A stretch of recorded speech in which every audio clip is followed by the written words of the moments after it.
When I think of a lion, I think about courage, pride, beauty, and strength. And I think that's what most people think about. And you can almost never imagine just an African savanna without the image of this majestic creature and its pride popping into your head. But unfortunately, one day we might have to imagine Africa without its king of the jungle.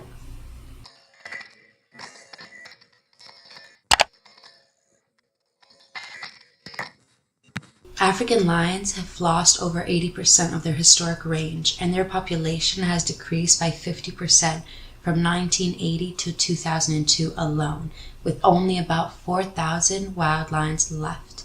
The threats that the African lions face are many, including habitat loss, fragmentation, decrease of traditional prey, disease, inevitable conflict with humans.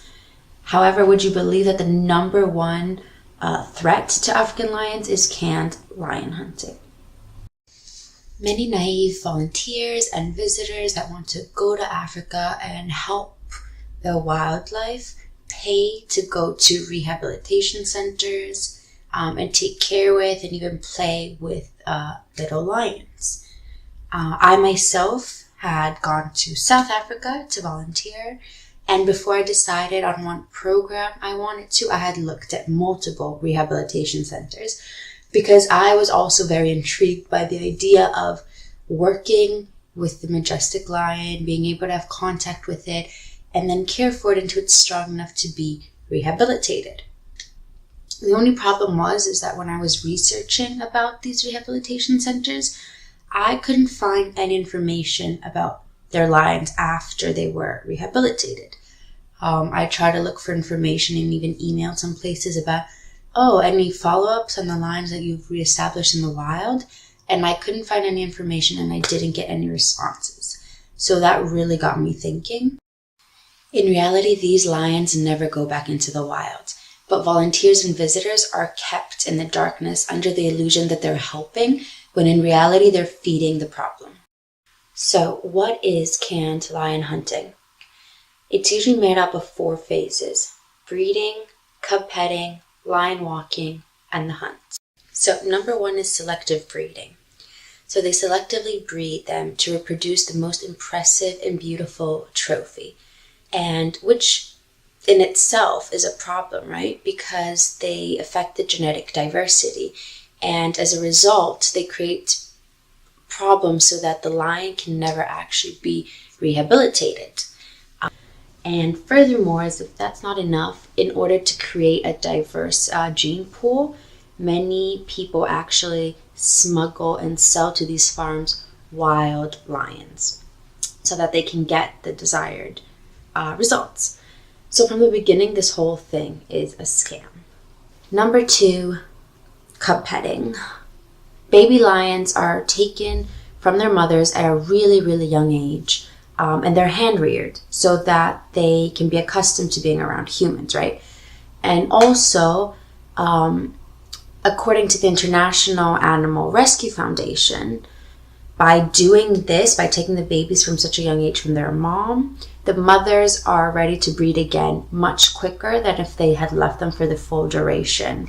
Then unknown or hopefully unknowing visitors and volunteers actually visit these rehabilitation centers, which remember are not rehabilitation centers, they are farms, and they pay to help care or take a selfie with or play with these cubs. Now, it might seem harmless, right? They're just playing, they just want a picture, blah, blah, blah.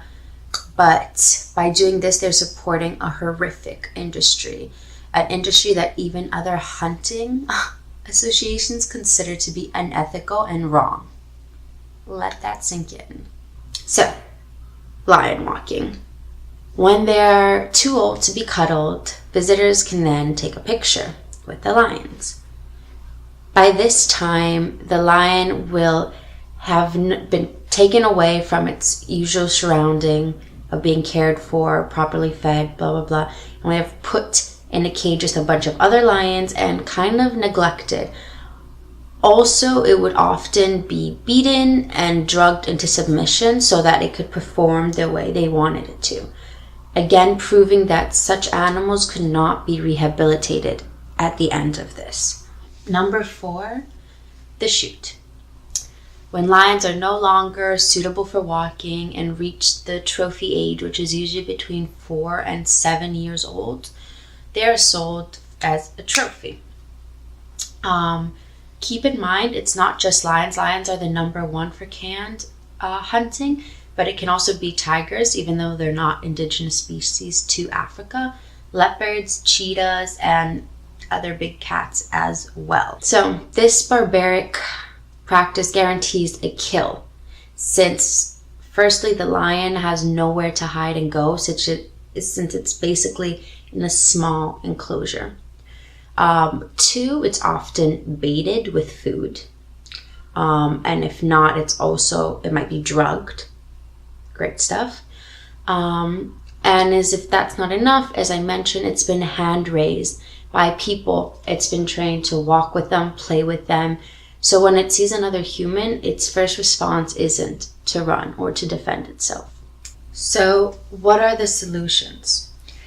The first and more important thing that everyone can contribute to, and it's so important, I can't stress it enough, is raise awareness. Talk about it with your friends. Post it on social media. Like, as I said, it seems so harmless. And if you check out my previous video, The Deadly Selfie, it talks about wildlife pictures and how they're dangerous for wildlife. And it's kind of similar. Like, wildlife encounters, as amazing as they might be, they could be deadly to animals. So we need to do some research. We need to evaluate our motives and see what is worth it, you know? So raise awareness, talk about these places, tell people that if you can touch a wild animal or come really close to it, play with it, walk with it, cuddle it, then it's probably not for good reasons, you know?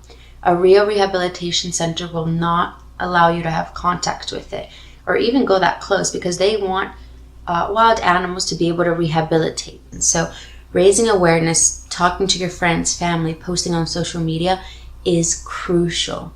The second one, it's to urge your country's government to ban the import of trophies, because in many countries it's still allowed. In most countries it's still allowed. Obama, he had banned trophies from entering into the US, and then Trump made it legal again. Thank you for that. So yeah, urge your government to ban the import of trophies, especially canned trophies. It is so wrong, so unethical.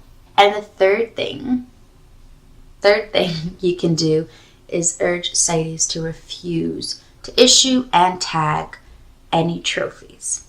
Because as of now, a lot of them, they do, which means by issuing them and tagging them, they make it legal for them to be imported into different countries.